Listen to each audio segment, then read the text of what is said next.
Өлкө синоптиктеринин божомолунда 11 январдан тарта Кыргызстандын аймагында аба ырайы кескин төмөндөйт. Тактап айтканда 9-10-11 январ күндөрү түнкүсүн туруксуз аба ырайы күтүлөт. Айрым жерлерде катуу жаан жаашы күтүлөт. Жолдор тайгак жана тоңголок болуп кар күрткүсү болушу мүмкүн.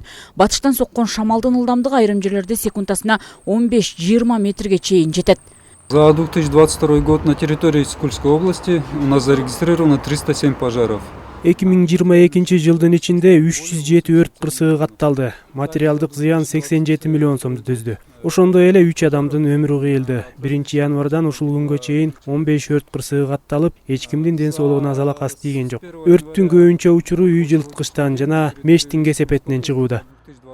Кыш мезгилинде жылытуучу шаймандарды колдонууда этият болуу маанилүү. Ысык Көл облусу боюнча жаңырган 2023 жылдын январ айы толук аяктай электе 15 өрт кырсыгы катталган. Өрттүн келип чыгуу себептери электр шаймандарын туура эмес пайдалангандан тилсиз жоо келип чыккан. 9-10-11 январларда Кыргызстандын аймагында мезгил менен кар жаашы күтүлөт. Батыштан соккон шамалдын кесепети 15 метр секундага жетет.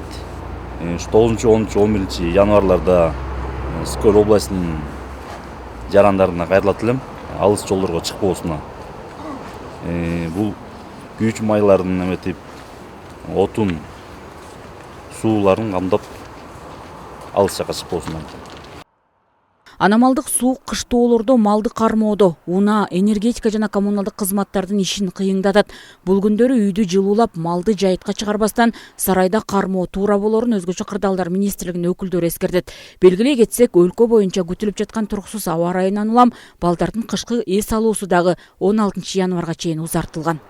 Салтанат Керимкул кызы, Алтынбек Исаев, Сергей Мищенко, Ысык Көл жаңылыктары.